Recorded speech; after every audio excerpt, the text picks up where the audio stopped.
Okay. So in third module നമുക്ക് theory of structures 2-ൽ ഇപ്പൊ ഇന്ന് നമ്മൾ പഠിക്കാൻ പോകുന്നത് സ്ലോപ്പ് ആൻഡ് ഡിഫ്ലക്ഷൻ എന്ന് പറയുന്ന ടോപ്പിക്കാണ്. സോ ഒരു ബീം ഇപ്പൊ നിങ്ങൾക്ക് ഇവിടെ കാണാം, ഇതൊരു ബീമാണ്. ഈ ഒരു ബീമിൽ ലോഡ് കൊടുത്തു കഴിയുമ്പോൾ അത് ഇങ്ങനെ ഡിഫ്ലക്ട് ചെയ്യും. നമുക്ക് മെയിൻ ആയിട്ട് നിങ്ങൾക്ക് പഠിക്കാനായിട്ടുള്ള 2 ടൈപ്പ് ഓഫ് ബീംസ് ഉണ്ട്. എന്തൊക്കെയാ?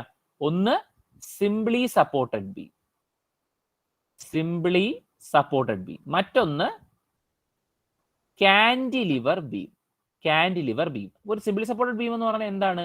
2 എൻഡ്സിലും സപ്പോർട്ട് ഉള്ളത്. കാന്റിലിവർ എന്ന് പറഞ്ഞാൽ എന്താണ്? ഒരു എൻഡിൽ മാത്രമേ സപ്പോർട്ട് ഉള്ളൂ. അപ്പോൾ ഈ ഒരു ബീമില് ഇങ്ങനെ ഒരു ബീമില് ഇവിടെ ഒരു ലോഡ് ഞാൻ കൊടുക്കുന്നു. അതേ കണക്ക് തന്നെ കാന്റിലിവറിലും ഞാൻ ഒരു ലോഡ് കൊടുക്കുന്നു. അപ്പൊ ഇത് എന്ത് സംഭവിക്കും? ആ ബീമുകള് ഇങ്ങനെ ഡിഫ്ലക്ഷൻ സംഭവിക്കും. ഓക്കെ, കണ്ടോ? അപ്പൊ ഈ ഡിഫ്ലക്ഷൻ സംഭവിക്കുമ്പോൾ ഇത് കണ്ടോ, ഇത് ഇങ്ങനെയാണ് ഡിഫ്ലക്ട് ചെയ്യുന്നത്. കാന്റിലിവർ തിരിച്ച് ആ രീതിയിൽ എല്ലാം താഴോട്ട് തന്നെയാണ് ഡിഫ്ലക്ട് ചെയ്യുന്നത്. ഈ ഡിഫ്ലക്ഷൻ സംഭവിക്കുന്നത് വെച്ചോണ്ടാണ് ഇതിൻ്റെ അകത്ത്, അതായത് ഇപ്പം നിങ്ങൾ ഈ ഒരു ബീം ശ്രദ്ധിക്കുക. ഈ ബീം ഉണ്ടോ? ഇത് ആദ്യം ഈ ബീമിന്റെ ഇനിഷ്യലി ഇത് എങ്ങനെയായിരിക്കും ഇരുന്നിരിക്കുന്നത്? ഇത് ഇങ്ങനെയായിരിക്കും അതുണ്ടായിരുന്നത് അല്ലേ? ഇവിടെയാണ് ലോഡ് കൊടുത്തിരുന്നത്. ഇത് എന്ത് സംഭവിച്ചു? ഇത് ഇങ്ങനെ ഡിഫ്ലക്ട് ചെയ്തു. അപ്പൊ ഡിഫ്ലക്ട് ചെയ്തപ്പോൾ എന്താണ്? ഇങ്ങനെ അത് കർവ് ചെയ്തു. അപ്പം ഇങ്ങനെ കർവ് ചെയ്തപ്പോൾ ഒരു സൈഡില് കംപ്രഷൻ ഉണ്ടാവും, മറ്റേ സൈഡില് ടെൻഷൻ ഉണ്ടാവും. അതായത് നിങ്ങളിപ്പോൾ ഒരു പേപ്പർ എടുത്ത് വെച്ചിട്ട് അത് ജസ്റ്റ് നിങ്ങൾ 2 സൈഡിലും നിങ്ങൾ ഫിക്സ് ചെയ്ത് കയ്യിൽ ഇങ്ങനെ പിടിക്കുക. എന്നിട്ട് അതിനെ താഴോട്ട് നമ്മളൊന്ന് കർവ് ചെയ്ത് നോക്കുക. അപ്പൊ എന്ത് സംഭവിക്കും? ഒരു മുകളിലത്തെ പോർഷൻ, അതായത് ഇപ്പോൾ ഒരു ബീം ഉണ്ടെങ്കിൽ അതിന്റെ ഈ ടോപ്പിലെ പോർഷനിൽ എന്ത് സംഭവിക്കുന്നു? ഇതെല്ലാം ഈ ഫോഴ്സസ് എല്ലാം കൂടെ നടുക്കോട്ടായിരിക്കും, അകത്തോട്ട് വരും. അതുകൊണ്ടാണ് തന്നെ കംപ്രഷൻ സംഭവിക്കുന്നത്. ഇനി അതിന്റെ താഴത്തെ വരുമ്പോൾ എന്ത് സംഭവിക്കുന്നു? അവിടെ ടെൻഷൻ വരും. അതായത് ഇപ്പൊ ഇങ്ങനെ ഒരു ബീമുണ്ട്, ഇതാണ് അതിന്റെ ഇനിഷ്യൽ പൊസിഷൻ. ഓക്കെ, ഈ ബീമിൽ ഞാൻ ഒരു ലോഡ് കൊടുത്തു. അങ്ങനെ ലോഡ് കൊടുക്കുമ്പോൾ ഇത് എങ്ങനെയായിരിക്കും ഡിഫ്ലക്ട് ചെയ്യുന്നത്? ഇങ്ങനെ ഡിഫ്ലക്ട് ചെയ്യും, ഈ റെഡ് വരയ്ക്കുന്നതാണ്. ഇതിപ്പോ ഒരു ലൈൻ മാത്രമാണ് അല്ലേ? നമ്മളെ ബീം എന്ന് പറഞ്ഞാൽ ശരിക്കും എങ്ങനെയാണ് ഇരിക്കുന്നത്? ബീമിന് എന്തായാലും ഒരു ഡെപ്ത് കാണും. ഇങ്ങനെയായിരിക്കും ശരിക്കും ഉള്ള ഒരു ബീം ഉള്ളത്. അപ്പൊ ഈ ബീമില് ഞാൻ ഇങ്ങനെ ഒരു ലോഡ് കൊടുത്താൽ എന്ത് സംഭവിക്കുന്നു? ഇത് ഡിഫ്ലക്ഷൻ സംഭവിക്കുന്നു. അതായത് ഇത് ഇങ്ങനെ ഡിഫ്ലക്ട് ചെയ്യുന്നു.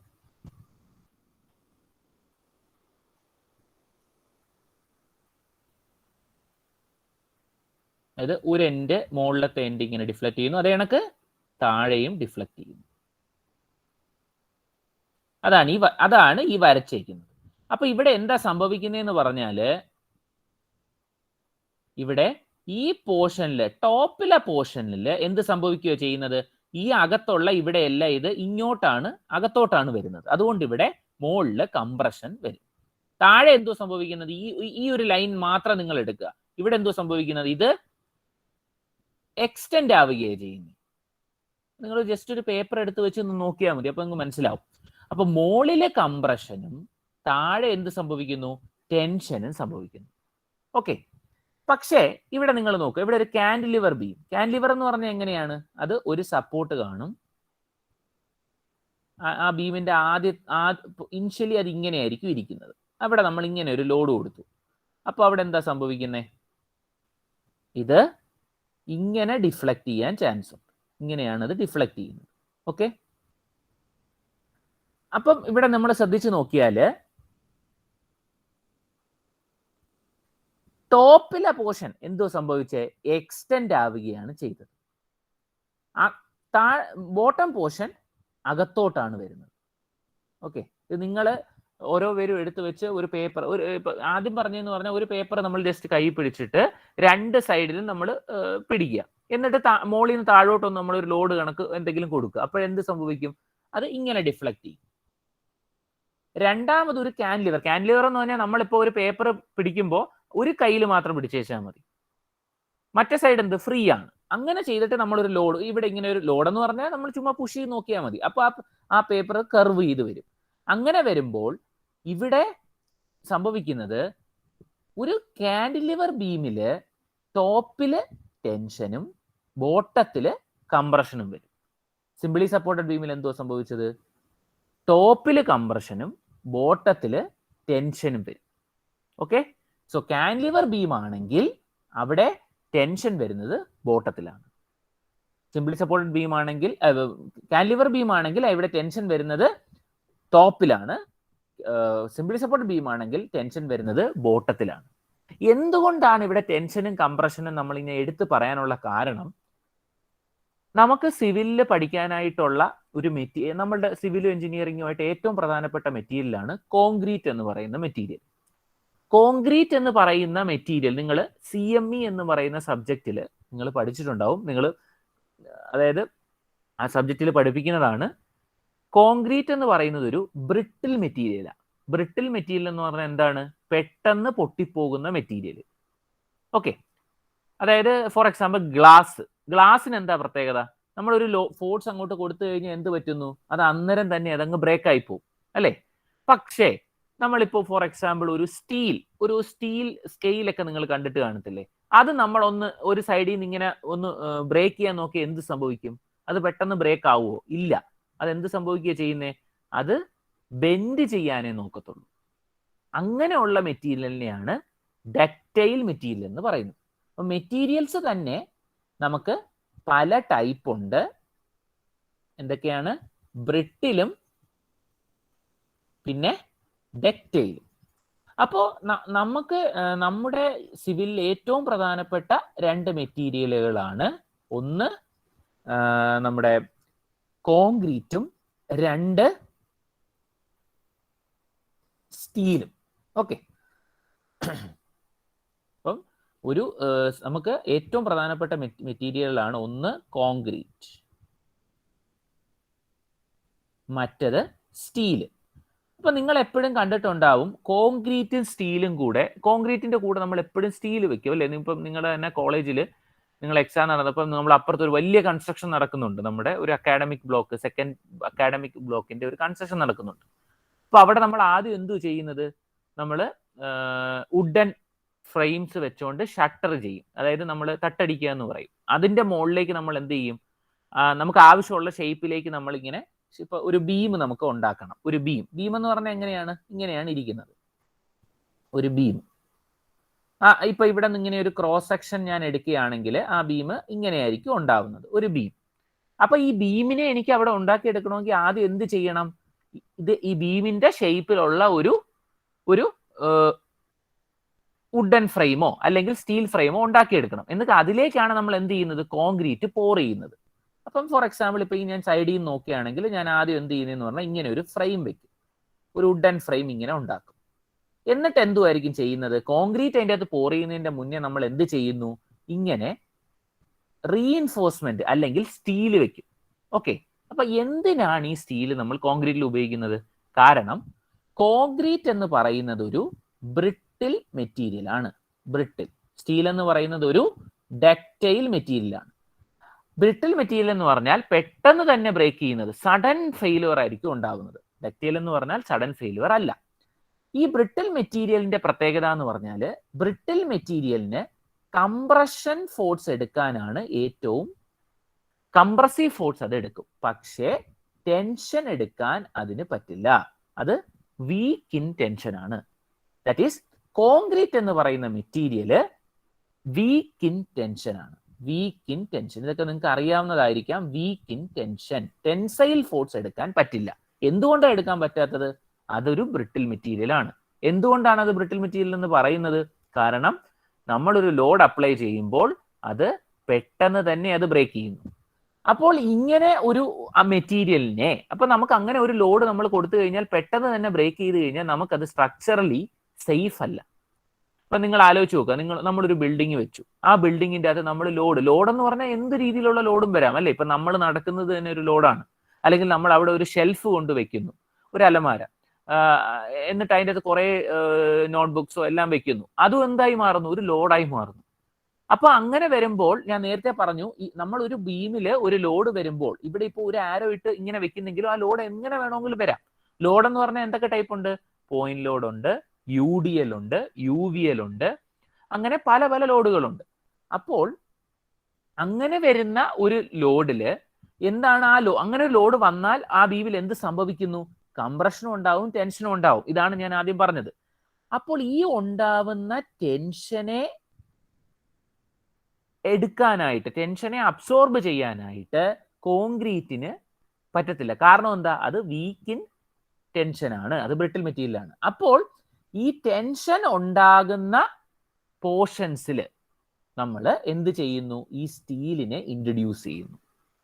ഓക്കെ, സോ എന്തുകൊണ്ടാണ്? അപ്പൊ ഇതുകൊണ്ടാണ് നമ്മൾ RCC എന്ന് പറയുന്നത്. RCC എന്ന് പറഞ്ഞാൽ എന്താണ്? Reinforced cement concrete. നമുക്ക് കോൺക്രീറ്റ് തന്നെ പല ടൈപ്പ് ഉണ്ട്. ഒന്നുള്ളത് PCC എന്ന് പറയും. PCC എന്ന് പറഞ്ഞാൽ എന്താണ്? Plain cement concrete. Plain cement concrete എന്ന് പറഞ്ഞാൽ അതിൻ്റെ അകത്ത് കോൺക്രീറ്റ് മാത്രമേ ഉണ്ടാകത്തുള്ളൂ, അതിൻ്റെ അകത്ത് സ്റ്റീല് കാണത്തില്ല.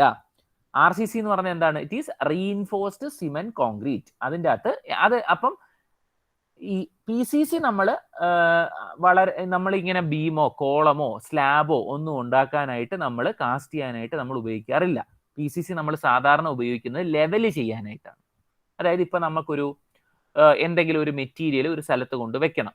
അപ്പം അതിനെ അവിടെ വെക്കാനായിട്ട് ചിലപ്പോൾ അത് ലെവലിലാവണമെന്നില്ല. അങ്ങനെയുള്ള സ്ഥലങ്ങളിലാണ് നമ്മൾ എന്ത് ചെയ്യുന്നത്? PCC കൊണ്ടുവയ്ക്കുന്നത്. ഇനി RCC. അപ്പൊ RCC എന്ന് പറയുന്നതിന് കാരണം എന്താ? ഇങ്ങനെ സ്റ്റീൽ കൊടുക്കുന്നതുകൊണ്ടാണ്. സ്റ്റീല് നമ്മൾ എവിടെയാ കൊടുക്കുന്നത്? ടെൻഷൻ ഉണ്ടാവുന്ന സ്ഥലങ്ങളിലാണ്. അപ്പോൾ നമ്മൾ ഒരു സിംപ്ലി സപ്പോർട്ടഡ് ബീമില് ഞാൻ നേരത്തെ പറഞ്ഞു, ടെൻഷൻ ഉണ്ടാവുന്നത് ഈ ബോട്ടം പോർഷനിലാണ്. അതായത് ഇപ്പൊ നിങ്ങൾ ഇങ്ങനെ നോക്കിയാൽ ഇവിടെ കംപ്രഷൻ ഉണ്ട്, ഇവിടെ ടെൻഷൻ ഉണ്ട്. നമ്മൾ ഇതിൽ നിന്ന് ഇങ്ങോട്ട് മുകളിലേക്ക് വരും തോറും എന്ത് സംഭവിക്കുന്നു? ടെൻഷൻ കുറഞ്ഞുകൊണ്ട് വരും. ഇവിടെയാണ് മാക്സിമം ടെൻഷൻ ഉണ്ടാവുന്നത്. ഇത് നടുക്കെത്തുമ്പോഴത്തേക്ക് ആ ടെൻഷൻ, ഈ നടുക്കെന്ന് പറഞ്ഞാൽ ഇതിനെയാണ് ന്യൂട്രൽ ആക്സിസ് എന്ന് പറയുന്നത്. നടുക്കെത്തുമ്പോൾ എന്ത് സംഭവിക്കുന്നു? ഇവിടെ ടെൻഷൻ 0 ആണ്. കംപ്രഷനും അതേ കണക്കാ, ഇവിടെ മാക്സിമം ആയിരിക്കും. പക്ഷെ ഇത് അകത്തോട്ട് വരുംതോറും എന്ത് സംഭവിക്കും? അതും കുറഞ്ഞു വരും. അതായത് ഇവിടെ നിന്ന് ടെൻഷൻ, ഇപ്പം ഫോർ എക്സാമ്പിൾ ഇപ്പൊ ഞാൻ ഈ ടെൻഷനും കംപ്രഷനും ഞാൻ വരയ്ക്കുകയാണെങ്കിൽ, ഇപ്പൊ ടെൻഷൻ ഞാൻ ഒരു സൈഡിലേക്ക് വരച്ചു, അവിടെ ഈ എൻഡിൽ മാക്സിമം ആയിരിക്കും, ഇപ്പുറത്ത് കംപ്രഷൻ ഇത് മാക്സിമം ആയിരിക്കും. പക്ഷെ ഇതിന്റെ നടുക്ക്, ഇത് ഇപ്പൊ എന്റെ സെന്ററിൽ നിന്ന് ഇരിക്കട്ടെ, നടുക്കെത്തുമ്പോൾ എന്ത് സംഭവിക്കുന്നു? ടെൻഷനും കംപ്രഷനും കുറഞ്ഞുകൊണ്ടിരിക്കുന്നു. നടുക്കെത്തുമ്പോൾ അത് 0 ആവുന്നു. ഓക്കെ, അതിനെയാണ് ന്യൂട്രലൈസ് എന്ന് പറയുന്നത്. അപ്പോൾ ഞാൻ ഈ പറഞ്ഞു വരുന്നത് സ്ലോപ്പ് ആൻഡ് ഡിഫ്ലക്ഷൻ എന്ന് പറയുന്ന ടോപ്പിക്കാണ്. അപ്പൊ ഈ ഡിഫ്ലക്ഷനും സ്ലോപ്പിന്റെയും ഇമ്പോർട്ടൻസ് പല കാര്യങ്ങളും നമുക്ക് എന്തിനാണ്, ഇപ്പം നമ്മളൊരു ബീം നമ്മൾ ഡിസൈൻ ചെയ്യുമ്പോൾ, ഒരു ബീം ഡിസൈൻ ചെയ്യുക എന്ന് പറഞ്ഞാൽ എന്തായിരിക്കും? അതിന് എത്ര സൈസ് വേണം, അതിൻ്റെ അകത്ത് എന്ത് കോൺക്രീറ്റ് ആണ് വേണ്ടത്, അതിൻ്റെ അകത്ത് എത്ര സ്റ്റീൽ കൊടുക്കണം, അതാണ് ഡിസൈൻ എന്ന് പറഞ്ഞ് ഉദ്ദേശിക്കുന്നത്. അപ്പൊ നമ്മൾ എപ്പോഴായിരുന്നാലും ഒരു ബീമോ, അല്ലെങ്കിൽ ബീമെന്ന് ഞാൻ ഉദ്ദേശിക്കുന്ന അവിടെ ബീം ആവാം, കോളോ ആവാം, സ്ലാബ് ആവാം, എന്ത് വേണമെങ്കിലും, ഫൂട്ടിങ് ആവാം, ഇപ്പം എന്ത് വേണമെങ്കിലും ആവാം, RCC ആയിട്ട് ബന്ധപ്പെട്ട് എന്ത് സ്ട്രക്ചർ വേണമെങ്കിലും ആവാം. അങ്ങനെ ഒരു സ്ട്രക്ചർ ആവുമ്പോഴത്തേക്ക് അതിൻ്റെ അകത്ത് കംപ്രഷനും ഉണ്ടാവും, ടെൻഷനും ഉണ്ടാവും. അത് എവിടെ ഉണ്ടാവുന്നത് എന്ന് ഫിക്സ് ചെയ്യുന്നത്, അതിപ്പം ഇവിടെ ഈ പോർഷനിലാണോ, ന്യൂട്രലാക്സിന് താഴോട്ടാണോ, ന്യൂട്രലാക്സിന് മുകളിലേക്കാണോ എന്നുള്ളത് ഡിസൈഡ് ചെയ്യുന്നത് അത് എങ്ങനെ ഡിഫ്ലക്റ്റ് ചെയ്യുന്നു എന്നതുള്ളത് കൊണ്ടാണ്. അതായത് ഇപ്പൊ നമ്മൾ ഒരു സ്ട്രക്ചർ കാണുന്നു, ആ സ്ട്രക്ചർ നമ്മൾ കാണുമ്പോഴത്തേക്ക് അത് എങ്ങനെ ഡിഫ്ലക്റ്റ് ചെയ്യുന്നു എന്നുള്ളത് വെച്ചിട്ടാണ് നമ്മൾ അതിന് ടെൻഷൻ എവിടെ, കംപ്രഷൻ എവിടെ നമ്മൾ തീരുമാനിക്കുന്നത്. അപ്പോൾ നമുക്കൊരു സിംപ്ലി സപ്പോർട്ടഡ് ബീം ആണെങ്കിൽ അതിന്റെ ബോട്ടത്തിലാണ് ടെൻഷൻ ഉണ്ടാവുന്നത്, ടോപ്പിലാണ് കംപ്രഷൻ ഉണ്ടാവുന്നത്.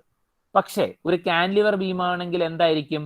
അത് ഇങ്ങനെയായിരിക്കും ഡിഫ്ലക്ട് ചെയ്യുന്നത്, അല്ലേ? അപ്പൊ അതിന്റെ ടോപ്പിലാണ് ടെൻഷനും ബോട്ടത്തിലാണ് കംപ്രഷനും. അപ്പൊ ഇതിൽ നമുക്ക് എന്ത് മനസ്സിലാവും? എവിടെയാണോ ടെൻഷൻ ഉണ്ടാവുന്നത് അവിടെയാണ് എന്ത് ചെയ്യേണ്ടത്? നമ്മൾ സ്റ്റീല് കൊടുക്കേണ്ടത്. അപ്പൊ ഇവിടെ ഒരു കാന്റിലിവർ ബീമിൽ നമ്മൾ സ്റ്റീൽ എവിടെയായിരിക്കും കൊടുക്കേണ്ടത്? നമ്മൾ ഈ പോർഷനിലായിരിക്കും കൊടുക്കേണ്ടത്, ബോട്ടത്തിൽ. പക്ഷെ അത് കാന്റിലിവർ ആകുമ്പോൾ എന്ത് സംഭവിക്കുന്നു? അത് ടോപ്പിലായിരിക്കും കൊടുക്കേണ്ടത്. ഇങ്ങനെയാണ്.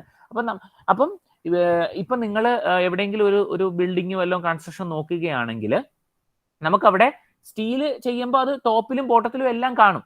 പക്ഷേ മെയിൻ സ്റ്റീൽ എന്ന് പറയുന്നത് നമുക്ക് ശരിക്കും പറഞ്ഞാൽ ഒരു ബീം ഇങ്ങനെ ഉണ്ടെങ്കിൽ ഇപ്പം ഫോർ എക്സാമ്പിൾ ഇതൊരു ബീം എന്നിരിക്കട്ടെ, ഈ ബീമിന്റെ അകത്ത് നമ്മൾ ഇങ്ങനെ റീഇൻഫോഴ്സ്മെന്റ് കൊടുക്കും, സ്റ്റീൽ ഇങ്ങനെ. അപ്പൊ നമ്മൾ എപ്പോഴും ചെയ്യുന്ന കാര്യം എന്ന് പറഞ്ഞാൽ നമ്മൾ ഫുൾ ഈ ഒരു ബീമിന്റെ ഷേപ്പിൽ തന്നെ റീഇൻഫോഴ്സ്മെന്റ് നമ്മൾ കൊടുക്കും. കാരണം ഇപ്പം ടെൻഷൻ ഉണ്ടാവുന്ന സ്ഥലത്താണ് റീഇൻഫോഴ്സ്മെന്റ് കൊടുക്കേണ്ടതെന്നാണ് ഞാൻ പറഞ്ഞത്. പക്ഷേ നമുക്ക് മിനിമം ആയിട്ട് റീഇൻഫോഴ്സ്മെന്റ് എല്ലാ സ്ഥലത്തും കൊടുത്തിരിക്കണം. അതായത് ടോപ്പിലും കൊടുക്കണം, ബോട്ടത്തിലും കൊടുക്കണം. അപ്പം ഇപ്പൊ ഒരു സിംപ്ലി സപ്പോർട്ടഡ് ബീം ആണെങ്കിൽ അതിന്റെ മെയിൻ റീഇൻഫോഴ്സ്മെന്റ് എവിടെയായിരിക്കും വരുന്നത്? താഴെ. ആ മെയിൻ എന്ന് പറയുന്നത് ബോട്ടത്തിൽ വരും. ഇനി ഇവിടെ ടോപ്പിൽ വരുന്നത് അതിനെ പറയുന്നത് സെക്കൻഡറി റീഇൻഫോഴ്സ്മെന്റ് എന്നാണ്. ഓക്കെ, ഇതെന്ന് പറയുന്നത് മിനിമം ആ ഒരു ഷേപ്പ് മെയിൻറ്റെയിൻ ചെയ്യാനായിട്ടൊക്കെ നമ്മൾ കൊടുക്കുന്നതാണ് ഈ സെക്കൻഡറി റീഇൻഫോ. അപ്പം ഞാൻ ഇവിടെ പറഞ്ഞുകൊണ്ടിരുന്ന കാര്യം ഈ മെയിൻ റീഇൻഫോഴ്സ്മെന്റിനെ പറ്റിയിട്ടുള്ളതാണ്. നിങ്ങൾ കൂടുതൽ കൺഫ്യൂസ് ഇതാവണമെന്നില്ല, തൽക്കാലം ഇത്രയും ആലോചിച്ചാൽ മതി. കാരണം ഇപ്പം ഞാൻ ഇത് പറഞ്ഞിട്ട് നിങ്ങൾ എവിടെയെങ്കിലും ശ്രദ്ധിക്കുമ്പോൾ താഴെ മാത്രമല്ല മുകളിൽ റീഇൻഫോഴ്സ്മെന്റ് കൊടുക്കുന്ന നിങ്ങൾ കാണും. അപ്പോഴത്തേക്ക് ഡൗട്ട് തോന്നും. അങ്ങനെ തോന്നാതിരിക്കാൻ വേണ്ടി പറഞ്ഞതാണ് നമ്മൾ ടോട്ടൽ ഇപ്പോൾ ഒരു ബീം എന്ന് പറഞ്ഞാൽ അത് റെക്ടാങ്കിൾ ഷേപ്പിലായിരിക്കുമല്ലോ. ആ റെക്ടാങ്കിൾ ഷേപ്പിലാകുമ്പോൾ അതിന് നമ്മൾ എല്ലാ സൈഡിലും റീഇൻഫോഴ്സ്മെന്റ് കൊടുക്കണം. ആ ഷേപ്പിന് അത്രയും കൊടുത്താലേ നമുക്ക് ആ ഷേപ്പ് മെയിൻറ്റെയിൻ. അതിന് വേറെ കുറെ ഫാക്ടേഴ്സ് ഉണ്ട്. അതായത് അതിന്റെ സ്ട്രക്ചറൽ സ്റ്റെബിലിറ്റി കിട്ടാനും ഡക്റ്റിലിറ്റി വരാനും അങ്ങനെ കുറെ കാര്യങ്ങളുണ്ട്. അതൊക്കെ നമ്മൾ ഞാൻ പറഞ്ഞിട്ടുണ്ട്. ഇത് ടോസ് 2 ആണ് നമ്മൾ പഠിക്കുന്നത്. നമ്മൾ അടുത്ത സെമ്മിൽ S5 സെമ്മിൽ നമുക്ക് പഠിക്കാനായിട്ടുള്ളത് സ്ട്രക്ചറൽ ഡിസൈൻ 1 എന്ന് പറയുന്ന ടോപ്പിക്കാണ്. അതെല്ലാം കണ്ടിന്യൂവേഷൻ ആണ്. ഇതിന്റെ എല്ലാം കണ്ടിന്യൂവേഷൻ ആണ് അങ്ങോട്ടൊക്കെ ഉള്ളത്. സോ നമുക്കിപ്പം ഞാൻ ഇതുവരെ ഈ ടോപ്പിക്കിന്റെ ഇൻട്രൊഡക്ഷൻ ആണ് പറഞ്ഞുകൊണ്ടിരിക്കുന്നത്. നിങ്ങൾ ഇത്രയും കാര്യങ്ങൾ നിങ്ങൾക്ക് ഇപ്പൊ അത് ജസ്റ്റ് മനസ്സിലാക്കുക. ഇത് പലതും കേട്ടിട്ടുള്ളതാവാം പല സമയത്തും. അപ്പൊ ഇത്രയേ ഉള്ളൂ. ഒരു ബീമില് നമ്മൾ ലോഡ് കൊടുക്കുമ്പോൾ അതിൻ്റെ അകത്ത് ടെൻഷനും ഉണ്ടാവും, കംപ്രഷനും ഉണ്ടാവും. എവിടെയാണോ ടെൻഷൻ ഉണ്ടാവുന്നത് അവിടെയാണ് നമ്മൾ എന്ത് കൊടുക്കുന്നത്? റീഇൻഫോഴ്സ്മെന്റ് കൊടുക്കുന്നത്. ഓക്കെ, അങ്ങനെ കൊടുക്കുന്ന റീഇൻഫോഴ്സ്മെന്റിനെയാണ് മെയിൻ റീഇൻഫോഴ്സ്മെന്റ് എന്ന് പറയുന്നത്. ഇനി ഒരു ബീമിനെ നമ്മൾ ഡിസൈൻ ചെയ്യുമ്പോൾ രണ്ട് ക്രൈറ്റീരിയ വെച്ചുകൊണ്ടാണ് ഡിസൈൻ ചെയ്യുന്നത്. ഓക്കെ, രണ്ട് ക്രൈറ്റീരിയ എന്താണെന്നുള്ളത് നോക്കാം. അതായത് ഒന്ന് സ്ട്രെങ്ത് ക്രൈറ്റീരിയ, രണ്ട് സ്റ്റിഫ്നെസ് ക്രൈറ്റീരിയ. ഓക്കെ, ഇതാണ് നമ്മുടെ ഈ മൊഡ്യൂളിന്റെ സ്റ്റാർട്ടിങ്. ഇത് എന്താണെന്ന് ചോദിക്കാറുണ്ട്. എന്താണ് സ്ട്രെങ്ത് ക്രൈറ്റീരിയ? സ്ട്രെങ്ത് ക്രൈറ്റീരിയ എന്ന് പറഞ്ഞാൽ നമ്മൾ ഇത്രയും നാൾ പഠിച്ചിട്ടുണ്ട്. നമ്മളൊരു ബീമിൽ ഒരു ലോഡ് കൊടുക്കുമ്പോൾ ആ ബീമിൽ എന്തൊക്കെ ഉണ്ടാവും? ബെൻഡിങ് മൊമെന്റും ഉണ്ടാവും, ഷിയർ ഫോഴ്സും ഉണ്ടാവും. ഈ രണ്ട് കാര്യങ്ങളെയും വെച്ചുകൊണ്ട് ഡിസൈൻ ചെയ്യുന്നതിനെയാണ് സ്ട്രെങ്ത് ക്രൈറ്റീരിയ എന്ന് പറയുന്നത്. ഒരു ബീമിൽ that is a beam has to be designed in such a way that it is strong enough to carry the bending. ഒരു ബീമിൽ നമ്മൾ ലോഡ് കൊടുക്കുമ്പോൾ ആ ബീമിൽ ഷിയർ ഫോഴ്സും ഉണ്ടാവും, ബെൻഡിങ് മൊമെന്റും ഉണ്ടാവും. അപ്പൊ ആ ഷിയർ ഫോഴ്സും ബെൻഡിങ് മൊമെന്റും എടുക്കാനായിട്ട് പറ്റുന്ന ഒരു ബീമാണ് നമ്മൾ ഡിസൈൻ ചെയ്യേണ്ടത്. അങ്ങനെ എടുക്കുന്ന ക്രൈറ്റീരിയനെയാണ് സ്ട്രെങ്ത് ക്രൈറ്റീരിയ എന്ന് പറയുന്നത്. അപ്പം ഒരു ബീമിൽ ഞാൻ ഇപ്പൊ ഇങ്ങനെ ഒരു ലോഡ് കൊടുത്തിട്ട് ബെൻഡിങ് മൊമെന്റും ഷിയർ ഫോഴ്സും മാത്രം വെച്ചുകൊണ്ട് മാത്രം ഡിസൈൻ ചെയ്യാൻ പറ്റില്ല. അതുകൊണ്ടാണ് നമുക്കുള്ളത് നെക്സ്റ്റ് ക്രൈറ്റീരിയ ഉള്ളത് സ്റ്റിഫ്നെസ് ക്രൈറ്റീരിയ. അതായത് ഇപ്പൊ നമ്മൾ ഇന്ന് പഠിച്ച കണക്ക് ഇങ്ങനെ ഞാൻ ഒരു ബീമിൽ ഒരു ലോഡ് കൊടുത്താൽ എന്ത് സംഭവിക്കും? അതിങ്ങനെ ഡിഫ്ലക്ട് ചെയ്യും. അപ്പോൾ ഈ ഡിഫ്ലക്ട് ചെയ്യുന്നതിന് ഒരു ലിമിറ്റ് ഉണ്ട്. ഫോർ എക്സാമ്പിൾ ഇപ്പോൾ ഒരു 5 മീറ്റർ ഉള്ള ഒരു ബീം എന്നിരിക്കട്ടെ, ഒരു 5 മീറ്റർ ഉള്ള ബീം. അപ്പൊ നമ്മൾ ഈ ഡിസൈൻ എല്ലാം ചെയ്യുന്നത് കോഡുകൾ വെച്ചുകൊണ്ടാണ്. അതിനെ പറയുന്നത് IS കോഡുകൾ എന്നാണ് പറയുന്നത്, ഇന്ത്യൻ സ്റ്റാൻഡേർഡ് കോഡ്. നമ്മുടെ എല്ലാ ഡിസൈനും, അതായത് സ്റ്റീൽ ഡിസൈൻ ആയാലും റീഇൻഫോഴ്സ്മെന്റ് ഡിസൈൻ, എല്ലാത്തിനും ഇപ്പൊ നിങ്ങൾ CMEയിൽ ബ്രിക്കിനെ പറ്റിയൊക്കെ പഠിച്ചിട്ടുണ്ടാവും, അല്ലെങ്കിൽ കോൺക്രീറ്റിനെ പറ്റി പഠിച്ചിട്ടുണ്ടാവും, സാൻഡിനെ പറ്റി പഠിച്ചിട്ടുണ്ടാവും. ഇതിനെല്ലാത്തിനും ഓരോ സ്റ്റാൻഡേർഡ്സ് ഉണ്ട്. ഫോർ എക്സാമ്പിൾ നമ്മൾ ഫൈൻ അഗ്രിഗേറ്റ്, കോഴ്സ് അഗ്രിഗേറ്റ് എന്ന് പറഞ്ഞ് പഠിച്ചിട്ടില്ലേ? അതായത് 4.75 സൈസിനേക്കാൾ കുറവുള്ളതാണ് ഫൈൻ അഗ്രിഗേറ്റ്. 4.75 mm സൈസിനേക്കാൾ കൂടുതലാണുള്ളതാണ് കോഴ്സ് അഗ്രിഗേറ്റ്. അപ്പോൾ അങ്ങനെ വരുന്ന ഈ അങ്ങനെ അതെ, അപ്പൊ ഈ ഓരോന്ന് ഇപ്പൊ 4.75 mm എന്ന് പറയുന്നതിന് എല്ലാം പറയുന്നത് ഓരോ കോഡുകൾ വെച്ചുകൊണ്ടാണ്.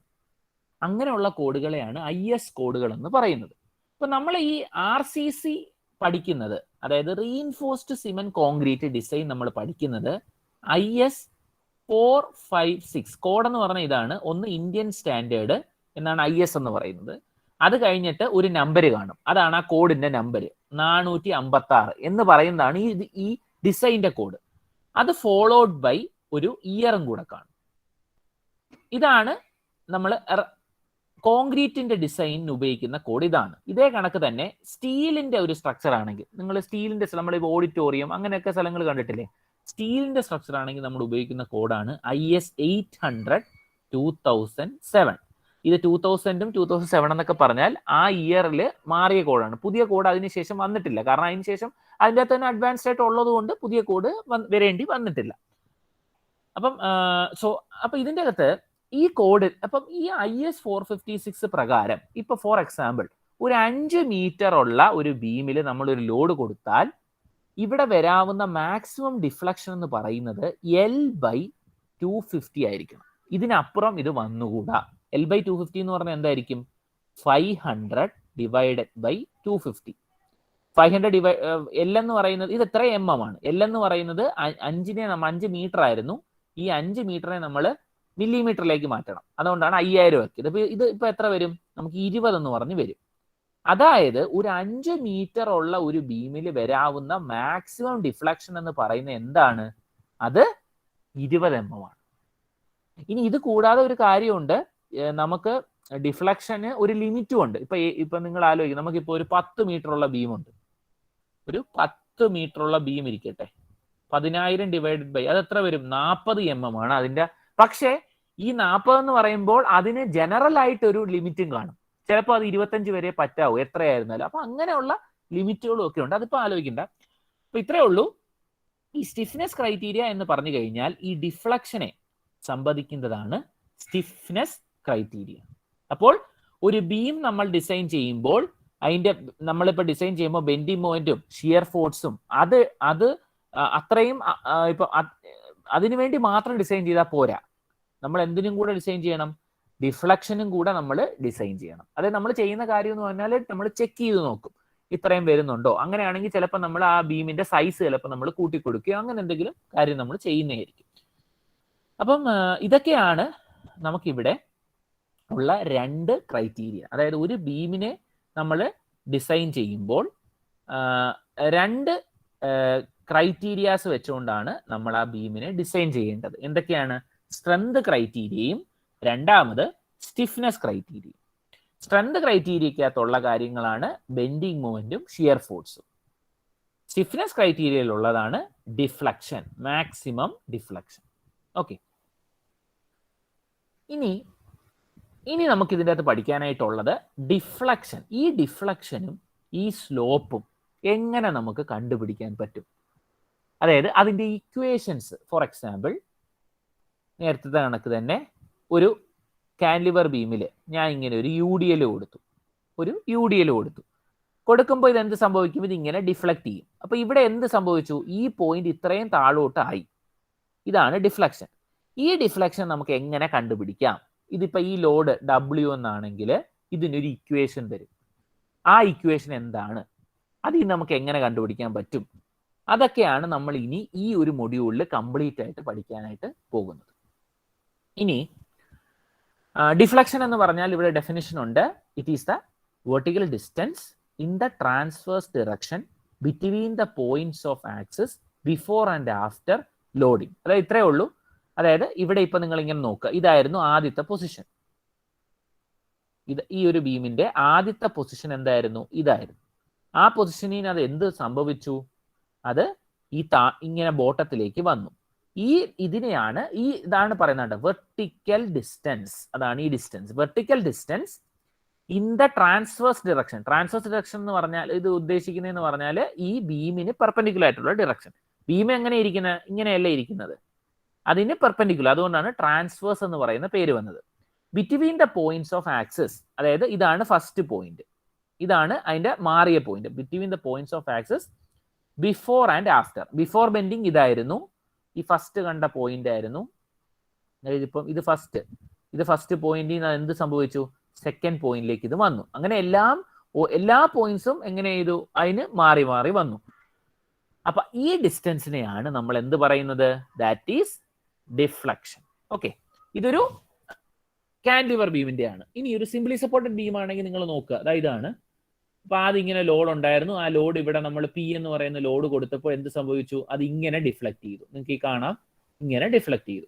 അപ്പം ഈ കാണുന്ന ഡിസ്റ്റൻസ് ഇതാണ് ഈ നടുക്കുണ്ടാവുന്ന ഡിഫ്ലക്ഷൻ. ഇനി നമ്മൾ കുറച്ച് പോയിന്റ് മാറിയാണെങ്കിൽ ഇത് ഇവിടുത്തെ ഡിഫ്ലക്ഷൻ. അപ്പം മാക്സിമം ഇതിവിടെ എവിടെയായിരിക്കും? ഇതിപ്പോ നടുക്കായതുകൊണ്ട് ഇവിടെയാണ് മാക്സിമം വന്നത്. ഓക്കെ, ഇവിടെ ആയതുകൊണ്ട് ഇവിടെ മാക്സിമം വന്നു. അപ്പൊ ഇതാണ് ഫസ്റ്റ് ഡിഫ്ലക്ഷൻ. ഇനി അടുത്തുള്ള ഒരു ടേമാണ് സ്ലോപ്പ്. അപ്പൊ സ്ലോപ്പ് എന്ന് പറഞ്ഞു കഴിഞ്ഞാല്, സ്ലോപ്പിന് മുന്നേ നമുക്ക് അറിയേണ്ട ഒരു കാര്യം, എലാസ്റ്റിക് കർവ് അല്ലെങ്കിൽ ഡിഫ്ലക്റ്റഡ് കർവ് എന്താന്ന് നോക്കാം. അതായത് neutral axis in is deflected position after loading of a beam is known as elastic curve. Neutral axis in the deflected position after loading of a beam. അതായത് നിങ്ങൾ നോക്കുക, ഇവിടെ ആദ്യം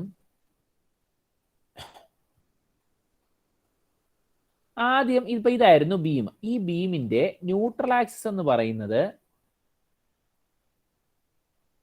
ഞാൻ ഈ വരയ്ക്കുന്ന റെഡ് നടുക്കായിരുന്നു ന്യൂട്രൽ ആക്സിസ്. ന്യൂട്രൽ ആക്സിസ് എന്ന് പറഞ്ഞാൽ എന്താണ്? കംപ്രഷനും ടെൻഷനും സീറോ ആയിട്ടുള്ള ആക്സിസ്, അതാണ് ന്യൂട്രൽ ആക്സിസ്. ഇത് ആദ്യം ഉണ്ടായിരുന്ന ന്യൂട്രൽ ആക്സിസ്. പക്ഷെ ഇവിടെ ലോഡ് കൊടുത്തപ്പോൾ എന്ത് സംഭവിച്ചു? ഈ ആക്സിസ് കണ്ട ഇങ്ങനെ കർവായി വന്നു. ഓക്കെ, ഇതൊക്കെ നിങ്ങൾക്ക് ഡെഫിനിഷൻ ചോദിക്കാറുണ്ട്, അതുകൊണ്ടാണ് എടുത്ത് പറയുന്നത്. ഇങ്ങനെ കർവായി വന്നു. ഈ കർവിനെയാണ് എലാസ്റ്റിക് കർവ് അല്ലെങ്കിൽ ഡിഫ്ലക്റ്റഡ് കർവ് എന്ന്, വളരെ സിമ്പിൾ ആണ്, എലാസ്റ്റിക് കർവ് അല്ലെങ്കിൽ ഡിഫ്ലക്റ്റഡ് കർവ് എന്ന് പറയുന്നത്. അതായത് എന്താണത്? ന്യൂട്രൽ ആക്സിസിന്റെ ഡിഫ്ലക്റ്റഡ് പൊസിഷൻ ആഫ്റ്റർ ലോഡിംഗ്. അതാണല്ലോ നമ്മളിപ്പോൾ വരച്ചത്. അതായത് ആദ്യം ഉണ്ടായിരുന്ന ന്യൂട്രൽ ആക്സിസിന്റെ ഡിഫ്ലക്റ്റഡ് പൊസിഷൻ ആണ് നമ്മുടെ എലാസ്റ്റിക് കർവ് എന്ന് പറയുന്നത്. ഇനി എന്താണ് സ്ലോപ്പ്? സ്ലോപ്പ് എന്ന് പറഞ്ഞാല്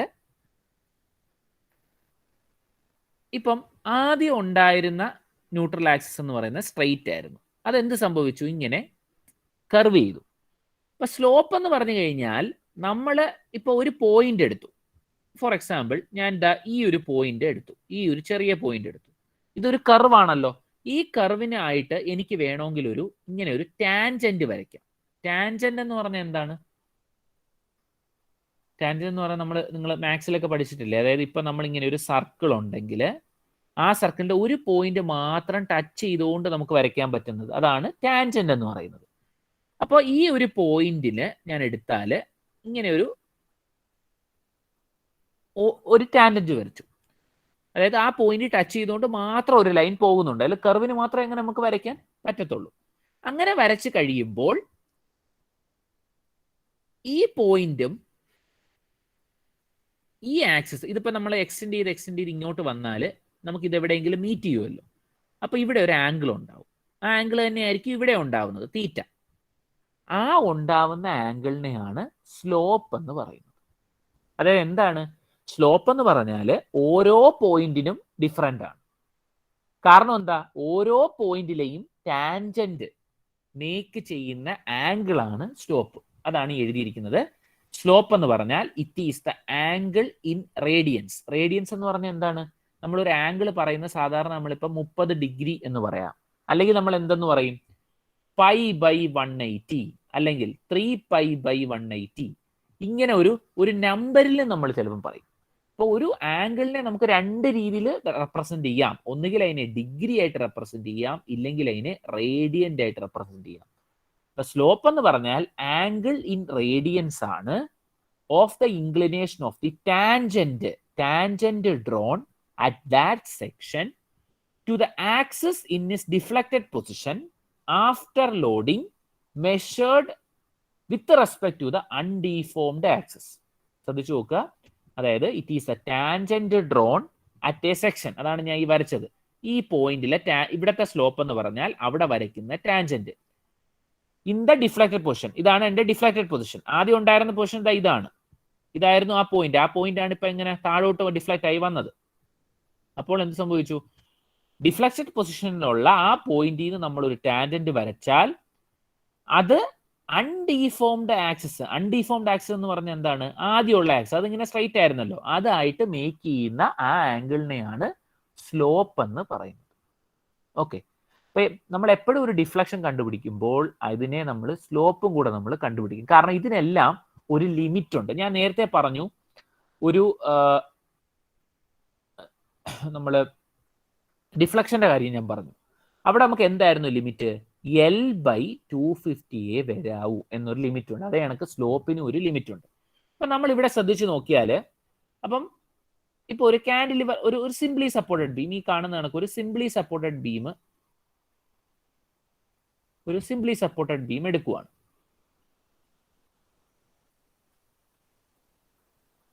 അപ്പൊ ഇവിടെ ഈ എൻഡില്, ഈ രണ്ട് എൻഡിലെയും ഡിഫ്ലക്ഷൻ എന്താണ്? ഈ പോയിന്റ് അവിടെ തന്നെ നിൽക്കുന്നത്. ഇവിടുത്തെ ഡിഫ്ലക്ഷൻ എന്താ? ഇപ്പൊ ഡിഫ്ലക്ഷൻ ഞാൻ y എന്ന് എടുക്കുക, 0 ആണ്. ഓക്കെ, ഏറ്റവും മാക്സിമം ഡിഫ്ലക്ഷൻ എവിടെയാണ് വരുന്നത്? ഇവിടെ നടുക്കാണ്. ഈ നടുക്ക് നമ്മൾ ഒരു ടാൻജന്റ് വരച്ചാൽ അത് എങ്ങനെ ഇരിക്കും? ഇങ്ങനെയായിരിക്കും പോകുന്നത് അല്ലേ? അതായത് ഈ മുകളിലത്തെ ആക്സിസ് ഇത് എവിടെയെങ്കിലും മീറ്റ് ചെയ്യോ? ഇല്ല. അതായത് മാക്സിമം ഡിഫ്ലക്ഷൻ എവിടെ സംഭവിക്കുന്നോ അവിടെ സ്ലോപ്പ് എന്ന് പറയുന്നത് എന്താണ്?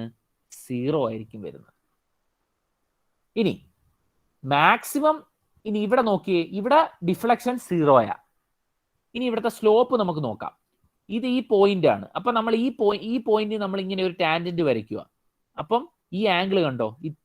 ഈ തീറ്റയാണ് ആംഗിൾ. അതായത് 0 ഡിഫ്ലക്ഷൻ ഉള്ളിടത്ത് സ്ലോപ്പ് കൂടുതലായിരിക്കും. അതായത് ഇത്രയേ ഉള്ളൂ.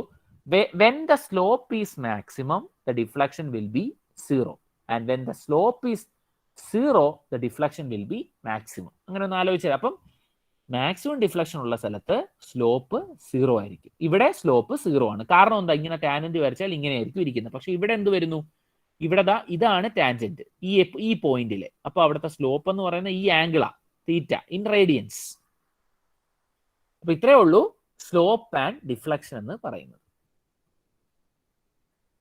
സോ നമ്മൾ ഇന്നിപ്പോൾ നോക്കിയത് ഒന്ന് സ്ട്രെങ്ത് ക്രൈറ്റീരിയ, പിന്നെ ഒന്ന് സ്റ്റിഫ്നെസ് ക്രൈറ്റീരിയ, രണ്ടാമത് ഡെഫിനിഷൻ, ഡിഫ്ലക്ഷൻ, സ്ലോപ്പ്, പിന്നെ എലാസ്റ്റിക് കർവ്. ഇനി എന്തിനാണ് നമ്മൾ ഈ സ്ലോപ്പും ഡിഫ്ലക്ഷനും ഒക്കെ കണ്ടുപിടിക്കുന്നത്? ഒരു റീസൺസ് ഞാൻ പലതും പറഞ്ഞു. അതായത് ഒന്ന് ഇമ്പോർട്ടൻറ്റ് കാര്യം എന്ന് പറഞ്ഞാൽ, നമുക്ക് slope and deflection helps us to know the beam will behave. അതായത് സ്ലോപ്പ് ആൻഡ് ഡിഫ്ലക്ഷൻ നമ്മൾ കണ്ടുപിടിക്കാനുള്ള മെയിൻ കാരണം, എങ്ങനെയാണ് ഒരു ബീം ലോഡ് കൊടുത്തു കഴിയുമ്പോൾ ബിഹേവ് ചെയ്യുന്നത്. ബിഹേവ് ചെയ്യാന്ന് പറഞ്ഞാൽ ലോഡ് കൊടുത്തു കഴിയുമ്പോൾ എന്താ സംഭവിക്കാം? അതിൻ്റെ അകത്ത് ഇപ്പൊ ഞാൻ ഇങ്ങനെ ഒരു ബീമിൽ ഒരു ലോഡ് കൊടുത്തു, അതെന്ത് സംഭവിക്കുന്നു? അത് ഡിഫ്ലക്ട് ചെയ്യുന്നു. ഈ ഡിഫ്ലക്ഷൻ കൂടിക്കൂടി പോയാൽ എന്ത് സംഭവിക്കും? അവിടെ ക്രാക്കുകൾ ഉണ്ടാവും അല്ലേ? ഇങ്ങനെ ഒരു ക്രാക്ക് ഉണ്ടായാൽ എന്ത് സംഭവിക്കും? അത് ഫെയിലിയറിലേക്ക് മാറുന്നു. അപ്പം നമ്മൾ ഈ ഒരു ബീമിനെ നമ്മൾ ഡിസൈൻ ചെയ്യുമ്പോൾ ആദ്യം നമ്മൾ എന്ത് ചെയ്യും? അവിടെ ഉണ്ടാവുന്ന ഷിയർ ഫോഴ്സും ബെൻഡിങ് മൊമെന്റും ഒക്കെ കണ്ടുപിടിക്കും. എന്നിട്ട് അത് വെച്ചുകൊണ്ട് നമ്മൾ ആ ബീമിനെ ഡിസൈൻ ചെയ്യും. അവിടെ എത്ര റീഇൻഫോഴ്സ്മെന്റ് കൊടുക്കണം എന്നുള്ള കാര്യങ്ങളൊക്കെ നമ്മൾ ചെയ്യും. പക്ഷെ അവിടെ കൊണ്ട് നമ്മൾ ആ ബീമിന്റെ ഡിസൈൻ നിർത്തിയാൽ എന്ത് സംഭവിക്കാം? അത് ബെൻഡിങ് മൊമെന്റും ഷിയർ ഫോഴ്സും എടുക്കുമായിരിക്കും. പക്ഷെ എന്ത് സംഭവിക്കാം? അത് ഡിഫ്ലക്ഷൻ സംഭവിച്ച് അത് ഫെയിലിയറിലേക്ക് പോവാൻ ചാൻസ് ഉണ്ട്. അപ്പൊ അതും കൂടെ നമ്മൾ എന്ത് ചെയ്യണം? പ്രിവെന്റ് ചെയ്യണം. ക്രാക്സ് ഉണ്ടാവാതിരിക്കണമെങ്കിൽ ഡിഫ്ലക്ഷൻ ലിമിറ്റ് ചെയ്തിരിക്കണം. അപ്പൊ അതുകൊണ്ടാണ് നമ്മൾ ഈ ഡിഫ്ലക്ഷനും സ്ലോപ്പും ഒക്കെ കണ്ടുപിടിക്കാനായിട്ടുള്ള മെയിൻ റീസൺ എന്ന് പറയുന്നത്. ഓക്കെ, ഇനി എങ്ങനെയൊക്കെ നമുക്ക് ഒരു ബീമിന്റെ സ്ലോപ്പും ഡിഫ്ലക്ഷനും ഒക്കെ കണ്ടുപിടിക്കാം ഏതൊക്കെ മെത്തേഡ്സ് ആണ് നമുക്ക് ഉപയോഗിക്കാൻ പറ്റുന്നത് എന്നൊക്കെ ഉള്ളതാണ് നമ്മൾ ഇനി പഠിക്കാൻ പോകുന്നത്. അപ്പൊ നമുക്ക് മെയിൻ ആയിട്ട് the important methods which are used to find out the slope and deflection of a loaded beam. Important methods എന്തൊക്കെയാണെന്ന് നോക്കാം. മെയിൻ ആയിട്ടുള്ള കുറച്ച് മെത്തേഡുകൾ ഞാൻ എഴുതിയിട്ടുണ്ട്. ഒന്ന് double integration method, moment area method, Macaulay's method, conjugate beam method. അങ്ങനെ കുറച്ച് മെത്തേഡുകളാണ് നമുക്കുള്ളത്. ഇനി നിങ്ങളുടെ സിലബസിൽ ഇവിടെ പറയുന്നുണ്ട്, ദാണ്ടെ നമ്മൾ ആദ്യം ഇന്ന് പഠിച്ച കാര്യം നിങ്ങൾ നോക്കുക. Study the significance of strength and stiffness in, അതാണ് ആദ്യം പറഞ്ഞത്. സ്ട്രെങ്ത് ആൻഡ് സ്റ്റിഫ്നെസ് ക്രൈറ്റീരിയ എന്താണെന്നുള്ളത്. സ്ട്രെങ്ത് എന്ന് പറഞ്ഞാൽ എന്താണ്? ഷിയർ ഫോഴ്സും ബെൻഡിങ് മൊമെന്റും എടുക്കുന്നത്. സ്റ്റിഫ്നെസ് എന്ന് പറഞ്ഞാൽ എന്താണ്? ഡിഫ്ലക്ഷൻ എടുക്കുന്നത്. ഇനി അടുത്തതായി ഇവിടെ കണ്ടോ, determine the slope and deflection of a beam applying double integration method, Macaulay's method, moment area method. 3 മെത്തേഡുകൾ കൊണ്ടുണ്ടാവുന്ന സ്ലോപ്പും ഡിഫ്ലക്ഷനും നമ്മൾ കണ്ടുപിടിക്കണം. പിന്നെ ഏതൊക്കെ ബീം എന്ന് ഇവിടെ തന്നിട്ടുണ്ട്. കാൻലിവർ ബീം വേണം, സിംപ്ലി സപ്പോർട്ടഡ് ബീമിന്റെ വേണം, ഫിക്സഡ് ബീമിന്റെ വേണം, due to concentrated and UDL. UVL വേണ്ട, UDLും എല്ലാ UDL UVL എന്ന് പറയുമ്പോൾ ഏകദേശം ഏത് രീതിയിൽ വേണമെങ്കിലും ക്വസ്റ്റ്യൻസ് നമുക്ക് ചോദിക്കാം. ഓക്കെ, അപ്പം ഇവിടെ ഞാൻ 4 മെത്തേഡ് പറഞ്ഞിട്ടുണ്ടെങ്കിലും നമുക്ക് പഠിക്കാനായിട്ടുള്ളത് ഈ 3 മെത്തേഡുകളാണ്. Double integration method, moment area method, Macaulay's method. ഇനി ഇതിൻ്റെ അകത്ത് തന്നെ നമുക്ക് ഓരോന്നും ചെയ്യാനായിട്ട് പല പല മെത്തേഡുകൾ നമുക്കുണ്ട്. എന്തുകൊണ്ടാണ് ഈ പല പല മെത്തേഡ് ഉള്ളതെന്നുള്ള റീസൺ എന്ന് പറഞ്ഞാൽ, ചില പ്രോബ്ലം ചെയ്യാനായിട്ട് ചിലപ്പോൾ ഒരു മെത്തേഡ് ആയിരിക്കും എളുപ്പം. വേറെ കുറച്ച് കണ്ടീഷൻസ് ഉള്ള ഒരു പ്രോബ്ലം വരികയാണെങ്കിൽ ചിലപ്പം വേറൊരു മെത്തേഡ് ആയിരിക്കും എളുപ്പം. ഈ ഓരോ മെത്തേഡും പല പല ആൾക്കാർ, പല പല സയന്റിസ്റ്റുകൾ ഡെവലപ്പ് ചെയ്ത മെത്തേഡുകളാണ്. അപ്പൊ ഇതൊക്കെ വളരെ വളരെ നാളുകൊണ്ടേ ഉപയോഗിക്കുന്ന മെത്തേഡ്സ് ആണ്. അപ്പൊ അതുകൊണ്ടാണ് കുറെ മെത്തേഡ്സ് നമുക്ക് ഇങ്ങനെ പഠിക്കുന്നത്. ഇപ്പൊ നിങ്ങളുടെ ലെവലിൽ ഇത് പഠിക്കാനായിട്ടുള്ള സിഗ്നിഫിക്കൻസ് എന്ന് പറഞ്ഞാൽ, ഇപ്പൊ നമ്മളൊരു എങ്ങനെയാണ് പല മെത്തേഡ് പഠിക്കാനായിട്ടുള്ളതെന്ന് പറഞ്ഞാൽ, നമുക്കിപ്പോൾ ഒരു പ്രോബ്ലം നമ്മുടെ മുന്നിൽ വന്നു കഴിഞ്ഞാൽ, ഒരു ബീമിൽ ഇന്ന ലോഡിങ് വരുന്നുണ്ട്. അപ്പൊ നമുക്ക് പല മെത്തേഡുകൾ അറിയാമെങ്കിൽ ഏതെങ്കിലും ഒരു മെത്തേഡ് എടുത്തു വെച്ച് നമുക്കത് ചൂസ് ചെയ്യാൻ പറ്റത്തുള്ളൂ, കണ്ടുപിടിക്കാൻ പറ്റത്തുള്ളൂ. ചിലത് പെട്ടെന്ന് കിട്ടുന്നതാവും. നമുക്ക് ഏറ്റവും ഇമ്പോർട്ടൻസ് എന്താണ്? ഒരു ലോഡ് വന്നു കഴിഞ്ഞാൽ പെട്ടെന്ന് തന്നെ ആ ഫോഴ്സ് കണ്ടുപിടിക്കാൻ നമുക്ക് പറ്റണം, അല്ലെങ്കിൽ അവിടുത്തെ ഡിഫ്ലക്ഷൻ കണ്ടുപിടിക്കാൻ പറ്റണം. അപ്പൊ അങ്ങനെയുള്ള മെത്തേഡുകളാണ് നമ്മൾ എപ്പോഴും ചൂസ് ചെയ്യുന്നത്. അപ്പൊ ഇതിൻ്റെ അകത്ത് തന്നെ ആദ്യത്തെ 2 method, double integration method, moment area method, അത് എപ്പോഴും നമ്മൾ ഉപയോഗിക്കുന്നത് ഒരു സിംഗിൾ ലോഡ് ഉണ്ടെങ്കിൽ, ഒരു ബീമിൽ ഒരു സിംഗിൾ ലോഡ് ഉണ്ടെങ്കിൽ നമുക്ക് ഉപയോഗിക്കാവുന്ന ഒരു മെത്തേഡാണ്, 2 മെത്തേഡുകളാണ് ഡബിൾ ഇന്റഗ്രേഷനും മെത്തേഡ്. ഇനി കുറേ ലോഡുകൾ ഉണ്ടെന്നിരിക്കട്ടെ, അങ്ങനെയുള്ളതാണ് third one. Conjugate beam method എന്ന് പറയുന്നത് കുറച്ചുകൂടെ എളുപ്പമുള്ള, നമുക്ക് അഡ്വാൻസ്ഡ് ആണ്, അത് നമുക്കിപ്പോൾ പഠിക്കാനായിട്ടില്ല. അതായത് ഇപ്പം നമുക്കിങ്ങനെ ഒരു ബീമുണ്ട്, ആ ബീമിൽ ഒരു ലോഡേ ഉള്ളൂ. ഇങ്ങനെയുള്ളതിനാണെങ്കിൽ നമുക്ക് ഈ 2 മെത്തേഡും എളുപ്പത്തിൽ ചെയ്യാം. പക്ഷേ വേറൊരു ബീം, ആ ബീമിൽ കുറേ ലോഡുകളുണ്ട്, ഒരു UDL ഉണ്ട്, 2 പോയിന്റ് ലോഡുണ്ട്, അങ്ങനെയൊക്കെ പല ലോഡുകളുണ്ട്. അങ്ങനെ ഉണ്ടെങ്കിൽ ഈ മെക്കോളേസ് മെത്തേഡാണ് എളുപ്പം. ഓക്കെ, അപ്പം ഇത്രയേ ഉള്ളൂ. ഇപ്പം ചിലപ്പോൾ വേണമെങ്കിൽ നിങ്ങൾക്ക് ഇപ്പം എ പാർട്ട് ക്വസ്റ്റ്യനിൽ ചോദിക്കാം, what are the different methods to find out the slope and deflection എന്ന് പറഞ്ഞാൽ എന്ത് എഴുതാം? there are mainly 3 methods അല്ലെങ്കിൽ 4 methods എന്ന് പറഞ്ഞ് എഴുതാം. that is double integration method, moment area method, Macaulay's method and conjugate beam method. Okay, എന്നിട്ട് ഈ കാര്യവും വേണമെങ്കിൽ എഴുതാം. Double integration method and moment area method are suitable for single load, whereas when there are lot of loads, that is several loads are coming in a structure, we can use മെക്കോളേസ് method. Okay, so മെയിനായിട്ട് ഇതാണ് ഈ ഒരു മൊഡ്യൂളിൻ്റെ introduction എന്ന് പറയുന്നത്. മൊഡ്യൂളിൻ്റെ introduction പിന്നെ 2-3 നമ്മളിപ്പം ഇതിൻ്റെ അകത്ത് ഇവിടെ ഇതുവരെയുള്ള ക്വസ്റ്റ്യൻസ് നമ്മൾ ചെയ്യുകയാണെങ്കിൽ നിങ്ങൾക്ക് വേണമെങ്കിൽ ഇവിടെ ഡിഫ്ലക്ഷൻ എന്താണെന്നൊക്കെ ഉള്ളത് നോക്കാം, അത് ചോദിക്കാൻ ചാൻസ് ഉണ്ട്. ഇലാസ്റ്റിക് കർവ് എന്ന് പറയുന്നത് എന്താണെന്ന് ചിലപ്പോൾ ചോദിക്കാറുണ്ട്. പിന്നെ എന്താണ് സ്ട്രെങ്ത് ക്രൈറ്റീരിയ, എന്താണ് സ്റ്റിഫ്നെസ് ക്രൈറ്റീരിയ എന്നുള്ളതും ചോദിച്ച് കാണാറുണ്ട്. ഓക്കെ, അപ്പം സോഫാർ അപ്പം ഇന്നത്തെ ക്ലാസ്സിൽ ഇത്രയാണ് നമ്മുടെ ഇൻട്രൊഡക്ഷൻ ആയിട്ടുള്ളത്. ഇതാണ്, that is how to find out the slope and deflection, what are the different methods available. ഇതൊക്കെയാണ് നമുക്ക് മെയിൻ ആയിട്ട് ഈ ഒരു ഇൻട്രൊഡക്ഷൻ ആയിട്ട് പറയാനായിട്ടുള്ളത്.